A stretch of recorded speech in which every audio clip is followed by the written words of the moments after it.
تم جیپ کی لائٹیں آن کرتی بائیں جانب والے چیتے پر فائر کر دینا اور میں دائیں جانب والے کو نشانہ بناؤں گا، لیکن یہ خیال رہے کہ چیتے ہمیں ایک سیکنڈ بھی سوچنے کا موقع نہیں دیں گے۔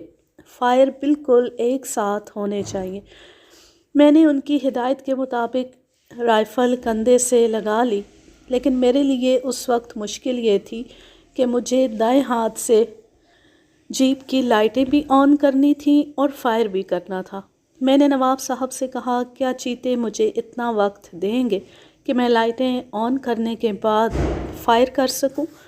نواب صاحب نے میری مجبوری فوراً محسوس کر لی اور انہوں نے ڈرائیور کو اشارہ کر کے اپنے قریب بلا لیا اور اسے ہدایت کی کہ میں جیسے ہی اشارہ کروں تم لائٹیں آن کر دینا۔ اس طرح میری یہ مشکل بھی آسان ہو گئی اور میں مطمئن ہو گیا۔ چند ہی منٹ بعد نواب صاحب نے لائٹیں آن کرنے کی ہدایت کر دی۔ روشنی ہوتی ہمارے سامنے دو نوجوان چیتے کھڑے تھے۔ میں نے اور نواب صاحب نے ایک ساتھ فائر کر دیے۔ فائر کی آواز پورے جنگل میں گونج گئی۔ دونوں چیتے گولیاں لگتی جھاڑیوں میں جا گھسے۔ اب ہمارے لیے آگے بڑھنا خطرے سے خالی نہ تھا، چونکہ ہمیں پوری طرح یقین نہ تھا کہ چیتے ہلاک ہو گئے ہیں۔ میں نے نواب صاحب سے کہا کہ یہ تو بڑا غضب ہو گیا، خدا خیر کرے، چیتے اگر ہلاک نہیں ہوئے ہیں تو وہ زخمی ہو کر اور بھی زیادہ خطرناک ثابت ہوں گے۔ ان حالات میں جبکہ ہمیں یہ یقین نہیں ہے کہ چیتے ہلاک ہو گئے ہیں یا نہیں، ہمارا ان جھاڑیوں کے قریب جانا خطرے سے خالی نہیں ہے۔ میری یہ بات سن کر نواب صاحب کہنے لگے، نواب علی، تم صحیح کہہ رہے ہو، لیکن بہرحال ہمیں آگے چلنا ہی پڑے گا، ورنہ یہاں رات گزارنا بھی کم خطرناک نہیں ہے۔ اول تو ڈاکوؤں کا خطرہ ہے، دوسرے ہم یہ کیسے یقین کر لیں کہ زخمی چیتے حملہ کرنے کے لیے یہاں نہیں آئیں گے؟ ابھی نواب صاحب آگے کچھ کہنا ہی چاہتے تھے کہ جیپ کا بوڑھا ڈرائیور گھبرا کر کہنے لگا، سرکار، یہ ہماری پشت کی جھاڑی میں کیسی سرسراہٹ ہو رہی ہے، ایسا معلوم ہوتا ہے کہ اس طرف سے کوئی آ رہا ہے، جھاڑی زور زور سے ہل رہی ہے۔ میں نے اور نواب صاحب نے گھبرا کر پلٹ کر دیکھا، واقعی جھاڑی زور زور سے ہل رہی تھی۔ یہ دیکھتی میں اور نواب صاحب جلدی سے جیپ کے پچھلے حصے میں آ گئے اور بے چینی اور گھبراہٹ کے عالم میں جھاڑی کو آنکھیں پھاڑ پھاڑ کر دیکھنے لگے۔ ڈرائیور آہستہ سے بولا، سرکار، مجھے تو ایسا معلوم ہوتا ہے کہ ڈاکو آ رہے ہیں۔ یہ سن کر نواب صاحب کچھ زیادہ ہی پریشان ہو گئے اور انہوں نے گھبرا کر میری طرف دیکھا۔ ظاہر ہے میں ایسے حالات میں انہیں کیسے تسلی دے سکتا تھا، چونکہ جس عالم میں وہ مبتلا تھے اسی میں بھی مبتلا تھا۔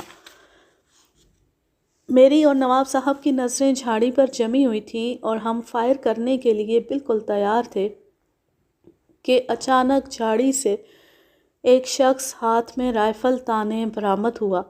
اسے دیکھتے ہی نواب صاحب نے بغیر سوچے سمجھے اس پر فائر کر دیا۔ فائر ہوتی وہ شخص زمین پر گر کر ڈھیر ہو گیا۔ اس کے گرتے ہی نواب صاحب نے مجھ سے کہا کہ نواب علی، تم اس شخص کے ہلاک ہونے سے مطمئن نہ ہونا، ابھی اس کے ساتھی ضرور آئیں گے۔ تم جیپ کی اگلی سیٹ پر جا بیٹھو، میں اس طرف کا خیال رکھوں گا۔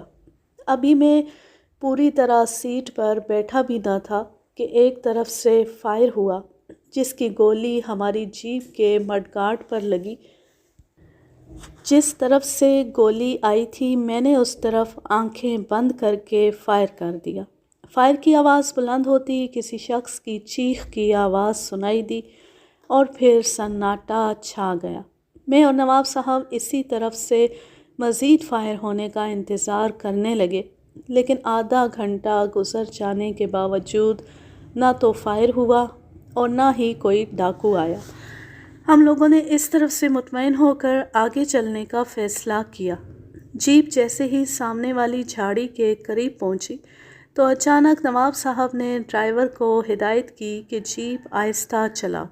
جیپ سڑک کے موڑ مڑ رہی تھی کہ ہم نے دیکھا سامنے جھاڑی کے بالکل قریب دونوں چیتے پڑے ہوئے ہیں۔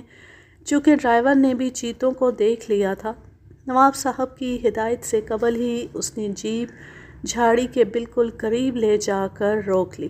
نواب صاحب نے احتیاط کے طور پر ایک چیتے پر فائر کر دیا اور ان کے ہلاک ہونے کا یقین کر لینے کے بعد وہ مجھے اپنے ساتھ لے کر جیپ سے نیچے اتر گئے اور بمشکل تمام دونوں چیتوں کو جیپ میں ڈال لیا۔ ابھی جیپ سٹارٹ بھی نہیں ہوئی تھی کہ اچانک ایک طرف سے فائر ہوا۔ فائر ہوتے ہی ڈرائیور نے پوری سپیڈ سے جیپ چلا دی اور پھر دیکھتے ہی دیکھتے ہم اس جنگل سے باہر نکل آئے اور پھر ہماری جیپ سڑک پر دوڑنے لگی اور ہم اس مصیبت سے نجات پا کر خوش ہو گئے۔ رات کے 3 بجے ہم لوگ یامادودی پہنچے۔ ہماری جیپ جیسے ہی آبادی میں داخل ہوئی، جیپ کو چاروں طرف سے کتوں نے گھیر لیا۔ کتوں کا بس نہیں چل رہا تھا کہ وہ جیپ کے اندر آ جائیں۔ ہر کتا منہ پھاڑے بری طرح چیخ رہا تھا۔ ہم سخت پریشان تھے کہ ان کم بختوں سے کس طرح جان بچائی جائے۔ کتوں کی وجہ سے جیپ سے نیچے اترنا ممکن نہ تھا اور ہمیں یہ بھی معلوم نہ تھا کہ نواب حمید اللہ خان کس مکان میں ٹھہرے ہوئے ہیں۔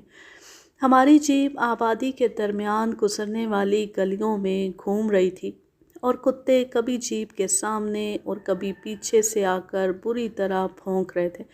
ہماری جیپ ایک پختہ اور کئی منزلہ عمارت کے سامنے پہنچی تو اچانک نواب صاحب نے جیپ رکوائی اور کہنے لگے، میرا خیال یہ ہے کہ نواب حمید اللہ خان اسی مکان میں ہیں۔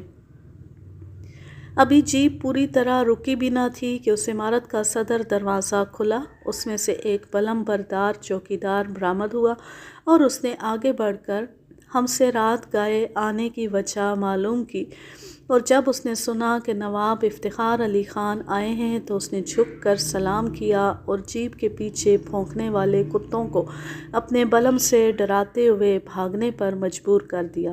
اس کے بعد ہم لوگ جیپ سے اتر کر اس عمارت میں داخل ہو گئے۔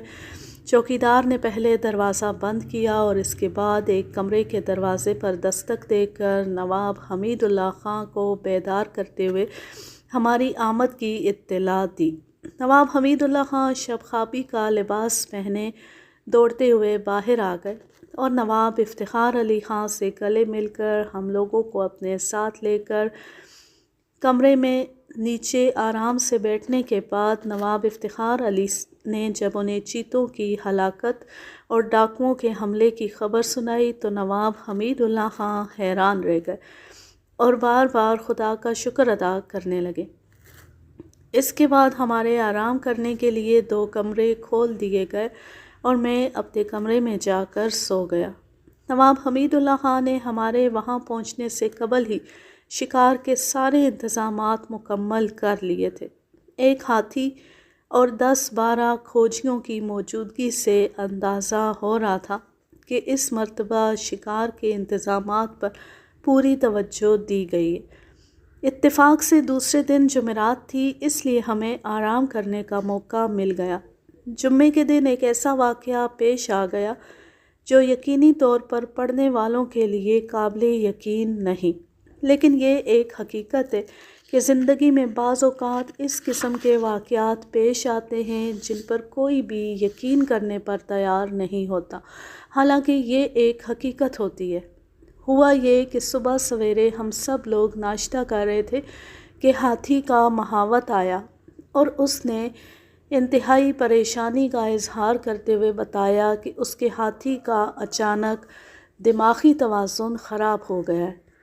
وہ اپنی سونڈ اٹھا اٹھا کر شور مچا رہا ہے۔ ابتدا میں تو یہ سمجھا گیا کہ ہاتھی کسی چیز سے خوفزدہ ہو گیا ہے، لیکن اس کا انداز بتا رہا ہے کہ اسے کسی قسم کی بے چینی ہے۔ میں نے اس کے پورے جسم کا اچھی طرح سے جائزہ لے لیا، لیکن مجھے کوئی ایسی علامت دکھائی نہیں دی جو اس کی تکلیف کا باعث بن سکتی ہو۔ وہ اپنی زنجیر توڑا کر بھاگنے کی کوشش کر رہا ہے۔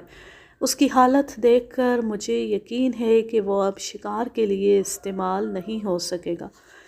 نواب حمید اللہ خان محاوت کی یہ بات سن کر پریشان ہو گئے لیکن نواب افتخار علی خان کو شاید مہاوت کی بات پر یقین نہیں آیا تھا، اسی لیے انہوں نے مجھے ہدایت کی کہ تم خود جا کر ہاتھی کا اچھی طرح جائزہ لو کہ آخر یہ معاملہ کیا ہے۔ میں ان کی ہدایت کے مطابق مہاوت کو ہمراہ لے کر ہاتھی کی طرف روانہ ہو گیا، اور جب وہاں پہنچا تو ایک ایسا منظر دیکھ کر حیران رہ گیا کہ جسے اپنی آنکھوں سے دیکھنے کے باوجود یقین نہیں آ رہا تھا۔ ہاتھی کے سامنے گاؤں کی ایک نوجوان لڑکی کھڑی تھی اور ہاتھی اسے اپنی سونڈ سے اپنے قریب کرنے کی کوشش کر رہا تھا۔ میں اور مہاوت یہ منظر دیکھ کر کچھ فاصلے پر رک گئے۔ لڑکی بڑے اطمینان سے ہاتھی کو روٹی کے ٹکڑے کھلا رہی تھی۔ میں نے مہاوت سے پوچھا کیا یہ لڑکی اس سے پہلے بھی ہاتھی کے پاس آئی ہے؟ مہاوت، جو ہاتھی اور لڑکی کو حیرت زدہ ہو کر دیکھ رہا تھا، کہنے لگا، سرکار، اس لڑکی نے اپنا نام پاربتی بتایا تھا۔ ہاتھی کے لیے روٹی اور گڑ اسی کے یہاں سے آتا ہے، اور یہی لڑکی روزانہ ہاتھی کا راشن لے کر آتی ہے۔ میں نے جب پہلی مرتبہ پاربتی کو دیکھا تھا تو میں خود اس کی ہمت پر حیران رہ گیا تھا۔ اس نے پہلی دن مجھ سے ضد کر کے ہاتھی کو اپنے ہاتھ سے روٹی کھلائی تھی۔ پتہ نہیں کیا بات ہے کہ ہاتھی پاربتی کو دیکھتے ہی خوشی سے جھومنے لگتا ہے۔ میں جب آپ حضرات کو ہاتھی کا حال بتانے گیا تھا تو اس وقت اس کی ایسی حالت تھی کہ میں خود اسے دیکھ کر خوفزدہ ہو گیا تھا، لیکن اب یہ کس قدر سکون کے ساتھ پاربتی کے ہاتھ سے روٹی اور گڑ کھا رہا ہے۔ میں نے تجربہ کرنے کے لیے پاربتی کو اپنے پاس بلا کر اس سے کہا کہ تم کچھ دیر کے لیے ہاتھی کی نظروں سے اوجھل ہو جاؤ۔ پاربتی نے بڑے ہی معصومانہ انداز میں میری طرف دیکھ کر کہا، کیا کوئی خاص بات ہے؟ میں نے اسے بتایا کہ ہم ہاتھی کی بیماری معلوم کرنا چاہتے ہیں۔ کچھ ہی دیر قبل یہ بے حد شور مچا رہا تھا۔ پاربتی مجھے کوئی جواب دیے بغیر اپنے گھر واپس چلی گئی۔ اس کے جانے کے چند منٹ بعد اچانک ہاتھی نے چاروں طرف گھوم کر دیکھا اور ایک بار پھر اپنی سونڈ اوپر اٹھا کر پوری طاقت سے چیخنے لگا۔ ایسا دکھائی دے رہا تھا کہ جیسے واقعی اس کا دماغی توازن خراب ہو گیا۔ سامنے رکھی ہوئی روٹیوں کی ٹوکری اس نے اپنے پیروں سے کچلنی شروع کر دی۔ مہاوت دوڑ کر اس کے قریب پہنچ گیا اور اس نے اسے پیار کرنے کی کوشش کی، لیکن اس نے مہاوت کو اپنی سونڈ سے دور ہٹا دیا۔ اس کی بے چینی کا یہ عالم تھا کہ اپنے پیروں میں پڑی ہوئی زنجیر کی پرواہ کیے بغیر وہ اوپر اچھل رہا تھا۔ ہاتھی کی آواز اس قدر خوفناک تھی کہ میں خود بھی بے حد خوفزدہ ہو گیا۔ میں نے مہاوت کے ذریعے پاربتی کو ایک بار پھر طلب کر لیا۔ پاربتی کو دیکھتے ہی ہاتھی ایک بار پھر پرسکون ہو گیا۔ ہاتھی کو اس طرح پرسکون ہوتا دیکھ کر میں نے پہلی بار پاربتی کو غور سے دیکھا۔ وہ واقعی بے حد خوبصورت لڑکی تھی۔ اسے دیکھنے کے بعد کوئی بھی یقین نہیں کر سکتا تھا کہ یہ گاؤں کی رہنے والی ہے۔ بڑی بڑی خوبصورت آنکھیں، سرو قد، شانوں پر پڑے ہوئے بڑے بڑے سیاہ بال، سرخ رنگت، اٹھتا ہوا ناک نقشہ۔ میں یہ سب کچھ دیکھ کر نواب صاحبان کے پاس واپس آ گیا اور میں نے سارا واقعہ انہیں سنایا، لیکن ان میں سے کوئی بھی میری بات پر یقین کرنے پر تیار نہ تھا۔ میں نے مجبور ہو کر سب لوگوں کو ہاتھی کے پاس جانے اور اپنی آنکھوں سے وہ منظر دیکھنے کی دعوت دی۔ نواب حمید اللہ خان میرے ساتھ چلنے کے باوجود میرا مذاق اڑا رہے تھے۔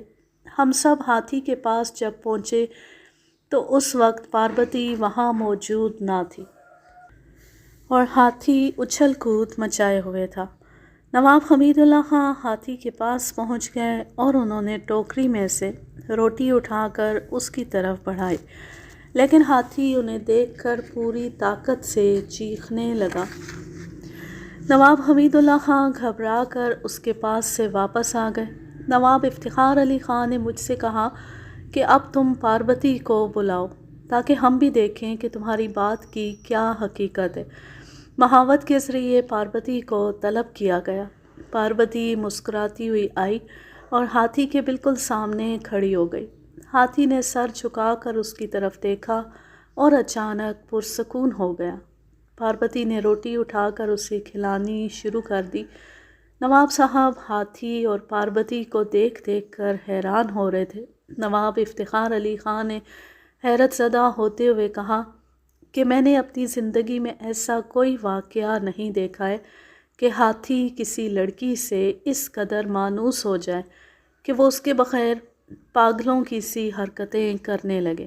نواب حمید اللہ خان نے کہا کہ جناب، یہ صرف مانوس ہونے والی بات نہیں ہے، بلکہ یہ تو مجھے عشق کا درجہ دکھائی دے رہا ہے۔ پاربتی چونکہ ہم سے خاصی دور تھی، اس لیے وہ ہمارے درمیان ہونے والی بات چیت نہیں سن سکتی تھی۔ ہم آپس میں آزادی سے اپنی اپنی رائے کا اظہار کر رہے تھے۔ مہاوت کہنے لگا، سرکار، اب تو میں یہ سوچنے پر مجبور ہوں کہ اس کمبخت ہاتھی کو یہاں سے واپس کیسے لے کر جاؤں گا، یہ تو مجھے ہلاک کر دے گا۔ نواب صاحبان نے اسے تسلی دیتے ہوئے کہا کہ تم کاہے کو پریشان ہوتے ہو، ہم اس کی واپسی کا کچھ نہ کچھ انتظام کر دیں گے۔ البتہ یہ ضرور ہے کہ اب اسے شکار میں استعمال نہیں کیا جا سکے گا، ہمیں دوسرے ہاتھی کا انتظام کرنا پڑے گا۔ ہاتھی بے حد سکون کے ساتھ پاربتی کے ہاتھ سے روٹی کھا رہا تھا اور ہم سب اسے حیرت زدہ ہو کر دیکھ رہے تھے۔ وہاں سے واپس آنے کے بعد نواب صاحبان کے لیے ہاتھی کی واپسی ایک اہم مسئلہ بن گئی۔ ہر شخص اپنا اپنا خیال پیش کر رہا تھا، لیکن ہم کسی معقول نتیجے پر نہیں پہنچ پا رہے تھے کہ گاؤں کا ایک شخص جو بڑی خاموشی سے بیٹھا ہماری باتیں سن رہا تھا، ڈرتے ڈرتے کہنے لگا، سرکار، ہاتھی کو واپس کرنے کی بس ایک ہی ترکیب ہے کہ اسے بہت سی بھنگ میں روٹی پکوا کر کھلوا دی جائے، اور جب وہ نشے میں چور ہو جائے تو اسے واپس لے جایا جائے، اسے کسی بات کی خبر نہیں رہے گی۔ اس شخص کی تجویز چونکہ معقول تھی، اس لیے فوراً بھنگ کا انتظام کیا گیا اور اسے پسوا کر اس میں آٹا گوندا گیا اور روٹیاں پکوا کر پاربتی کے ہاتھ سے کھلوائی گئیں۔ ہاتھی مزے لے لے کر روٹیاں کھاتا رہا اور نصف گھنٹے بعد اچانک جھومنے لگا۔ مہاوت اس پر سوار ہو کر میسور کی طرف روانہ ہو گیا۔ ہاتھی کے جانے کے بعد سب لوگ مطمئن ہو گئے اور تیسرے روز میسور سے ایک ہتھنی آ گئی اور شکار کا پروگرام طے کیا گیا۔ صبح کی نماز سے فارغ ہو کر شکار پارٹی جنگل کی طرف روانہ ہو گئی۔ ہتھنی پر نواب صاحبان اور میں سوار تھا۔ کھوجی پہلے ہی بھیج دیے گئے تھے۔ جنگل بے حد گھنا ہونے کے باعث ہتھنی بے حد سست رفتاری سے چل رہی تھی۔ قدم قدم پر جھاڑیوں کی رکاوٹیں آگے بڑھنے سے مجبور کر دیتی۔ کھوجیوں کا کہیں دور دور تک پتہ نہ تھا، حالانکہ انہیں سختی کے ساتھ ہدایت کر دی گئی تھی کہ وہ اچھی طرح کھوج لگانے کے بعد ہمیں مل جائیں۔ کافی دیر تک ہم کھوجیوں کو تلاش کرتے رہے، لیکن وہ کہیں نہیں ملے۔ صبح سے شام تک ہم مارے مارے پھرتے رہے اور ہمیں کوئی درندہ دکھائی نہیں دیا۔ سورج غروب ہونے سے قبل ہی ہم نے واپسی کا فیصلہ کر لیا، اور جب اپنی قیام گاہ پر واپس آئے تو ہمیں یہ دیکھ کر بے حد غصہ آیا کہ سارے کھوجی آرام سے بیٹھے حقہ پی رہے ہیں۔ نواب حمید اللہ خان انہیں دیکھ کر مشتعل ہو گئے اور انہوں نے بڑی سختی کے ساتھ ان سے کہا کہ تم لوگ کہاں تھے؟ ہم صبح سے شام تک جنگل میں تمہیں تلاش کرتے رہے اور تم یہاں آرام سے بیٹھے حقہ پی رہے ہو۔ ان میں سے ایک بوڑھا کھوجی بولا، سرکار، میں نے تو آپ سے پہلے ہی عرض کیا تھا کہ ہمیں 2-4 دن کی مہلت دے دیں تاکہ ہم جنگل کا اچھی طرح جائزہ لے کر آپ کے لیے شکار کھیلنے کا انتظام کر دیں، لیکن آپ نے ہمیں کچھ کرنے کا موقع ہی نہیں دیا۔ ہم چونکہ اس جنگل سے پوری طرح واقف نہیں ہیں، اس لیے ہمیں مشکل پیش آ رہی ہے۔ ہم لوگ جنگل میں گئے تو تھے، لیکن ہمیں جلد واپس آنا پڑ گیا، چونکہ ہم جنگل میں رات ہونے سے خوف زدہ تھے اور ہمارے لیے یہ جنگل بھی نیا تھا۔ کھوجی کی بات چونکہ معقول تھی، اس لیے ہم خاموش ہو گئے اور انہیں 2 دن کی مہلت دے دی گئی۔